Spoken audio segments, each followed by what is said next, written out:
नमस्कार, मैं जितेंद्र जैन और आप देख रहे हैं खबर समय जगत। आइए नजर डालते हैं आज की कुछ ताजा तरीन खबरों पर। भोपाल प्रदेश अध्यक्ष वीडी शर्मा द्वारा प्रदेश भाजपा कार्यालय में प्रेस कॉन्फ्रेंस की गई, जिसमें उन्होंने मुख्यमंत्री शिवराज सिंह चौहान के 2 साल के कार्यकाल की सराहना करते हुए कहा कि भाजपा की सरकार जब सत्ता में आई थी तो हमने कहा था कि यह सरकार प्रदेश को बचाने के लिए बनी है। इस सरकार ने न सिर्फ प्रदेश को उबारा बल्कि कोरोना जैसे संकट का सफलतापूर्वक मुकाबला भी किया।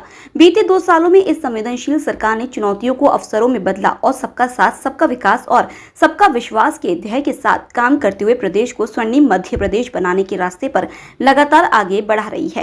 इस सरकार के सफलतम 2 वर्ष पूर्ण होने पर मैं मुख्यमंत्री शिवराज सिंह चौहान और प्रदेश की जनता को बधाई और शुभकामनाएं देता हूं।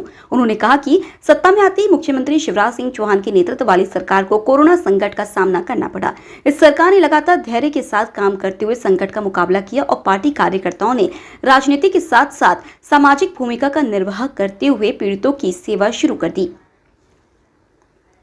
अपनी जान को जोखिम में डालते हुए पार्टी कार्यकर्ताओं ने पीड़ितों को दवाएं, भोजन उपलब्ध कराया। यही नहीं बल्कि कोरोना टीकाकरण में भी कार्यकर्ताओं ने गांव-गांव तक महत्वपूर्ण काम किया। इस संकट के थम जाने के बाद भी पार्टी कार्यकर्ता प्रदेश को स्वर्णिम मध्य प्रदेश बनाने के लिए सरकार के साथ कंधे से कंधा मिलाकर काम कर रहे हैं और सरकार की योजनाओं को जमीन पर उतारने का काम कर रहे हैं। प्रदेश अध्यक्ष वीडी शर्मा ने कहा कि 15 महीने की कमलनाथ सरकार ने दिग्विजय सिंह के इशारे पर यह कहकर 1,34,000 प्रधानमंत्री आवास लौटा दिए कि हमारे पास मैचिंग ग्रांट नहीं है। मुझे गर्व है कि शिवराज सरकार ने कोरोना संकट में भी प्रधानमंत्री आवास का काम तेजी से किया और आने वाली 29 तारीख को प्रधानमंत्री मोदी और मुख्यमंत्री शिवराज सिंह चौहान प्रदेश के 5 लाख लोगों को उनके नए घर में गृह प्रवेश कराएंगे। शर्मा ने कहा कि कमलनाथ सरकार ने लाडली लक्ष्मी, मुख्यमंत्री कन्यादान, तीर्थ दर्शन योजना समेत गरीब कल्याण की तमाम योजनाएं बंद कर दी थी। प्रदेश अध्यक्ष वीडी शर्मा ने कहा कि शिवराज सरकार गुंडों, अपराधियों, माफियाओं के साथ पूरी सख्ती से पेश आ रही है। जब भाजपा सरकार सत्ता में आई थी तो चंबल से लेकर बुंदेलखंड तक डाकुओं का आतंक था। हमारी सरकार ने इस आतंक को समाप्त कर दिया। सरकार ने सिमी के खिलाफ लगातार कार्रवाई करते हुए उसे पूरी तरह नेस्तनाबूद कर दिया है। मध्य प्रदेश शांति का टापू बना रहे, इसके लिए गुंडों, अपराधियों के खिलाफ कार्रवाई लगातार जारी है। उन्होंने कहा कि हमारी सरकार ने अपने कार्यकाल में 21,000 हेक्टेयर सरकारी जमीन गुंडों, माफियाओं से मुक्त कराई है। पन्ना क्षेत्र में तो उन लोगों के अवैध कब्जे भी हटाए गए हैं जो पूर्व मुख्यमंत्री दिग्विजय सिंह के करीबी थे।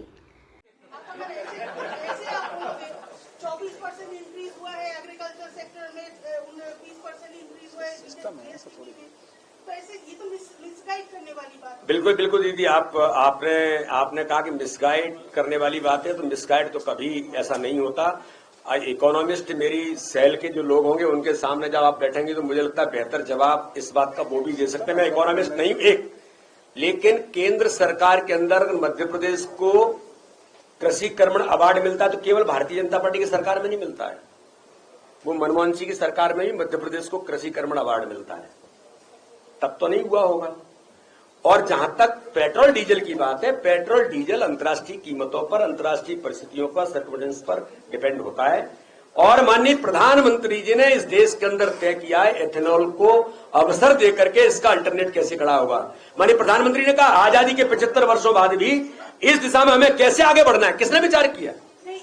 और इसलिए मध्य प्रदेश के अंदर भी, देश के अंदर भी माननीय प्रधानमंत्री अल्टरनेट क्या हो सकता है, इनको हम जवाब कैसे देंगे, इस समस्या का समाधान कैसे निकलेगा। आत्मनिर्भर भारत में एथेनॉल के निर्माण का काम भी माननीय प्रधानमंत्री कर रहे हैं, जो इस समस्या का समाधान बनकर के खड़ा होगा।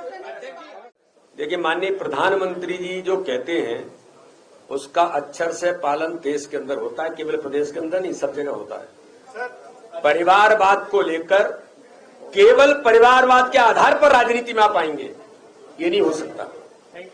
लेकिन परिवार का कोई व्यक्ति अगर मेहनत करता है, लगातार जनता में उसकी अपनी स्वीकार्यता है, तो ऐसा नहीं कोई अपराधी है वो।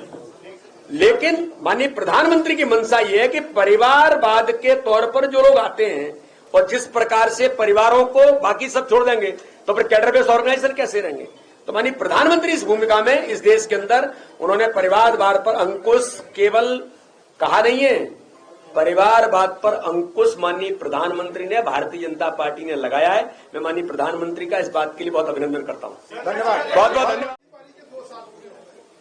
ठाकरे जी का 100 साल पूरे होने पर पार्टी समर्पण नीति और बूथ विस्तारक योजना, कुछ कार्यालय से ठाकरे जी की यादें जुड़ी हैं, उनको संजो के रखेंगे, कोई विकल्प या फिर बुलडोजर इधर भी दिखेगा। देखिए, भारतीय जनता पार्टी समयानुकूल परिवर्तन में जो आवश्यक है वो करती है। आज के युग के अनुरूप, जैसे हम लोग कहते हैं ना कि स्वदेशी और विदेशी, तो समयानुकूल समय के लिए किस बात की जरूरत है उसका अडॉप्शन सरकार संगठन करता है। समय के लिए जो जरूरत होगी संगठन के काम के लिए, आगे बढ़ाने के लिए, संगठन को आज के तकनीक के इस युग में आगे ले जाने के लिए, आधुनिक तौर पर चीजों की जरूरत है उसके अनुरूप, तो जो भी परिवर्तन, जो भी चीजें करनी होती है संगठन उस पर निर्णय करता है। तो समयानुकूल परिवर्तन में जरूरत होगी वो संगठन उचित निर्णय जरूर करेगा। अनुराग जी और दिलीप जी दोनों में ये बताया गया कि हम तो 1% से कम लेते हैं तेल रशिया से। ऐसे करने से कल्याण कैसे होगा ये बताइए।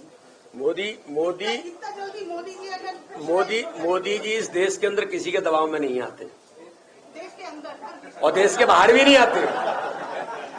मोदी जी कभी किसी दबाव में नहीं आते, और इसी का परिणाम है कि अमेरिकन एजेंसी आज देश के प्रधानमंत्री नरेंद्र मोदी जी के बारे में, पूरे देश के राष्ट्राध्यक्षों के बारे में सर्वे करते हैं तो 77% लोग ये कहते हैं कि दुनिया का सर्वाधिक लोकप्रिय नेता और ताकतवर नेता देश के प्रधानमंत्री भारत के नरेंद्र मोदी हैं।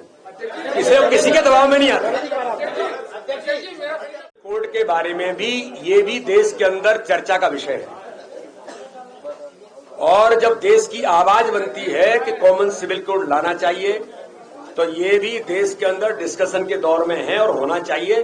और इस पर मुझे लगता है कि देश इसके बारे में भी चर्चा करने के बाद जब एकमत बनकर के दिशा में कदम बढ़ेंगे तो इसके बारे में भी जो उचित निर्णय समय पर जो होना चाहिए उस पर देश तय करेगा। और ये कोई एक दल का मुद्दा नहीं है, ये सभी लोग मिलकर के इस पर उस आधार पर तय करेंगे। इसलिए ये अंडर डिस्कशन में चीजें हैं समाज के अंदर, देश के अंदर, इस पर देश तय करेगा आगे क्या होगा। भोपाल से खबर समय जगत के लिए संवाददाता शक्ति भारती की report. For latest news, subscribe to our channel and press the bell icon.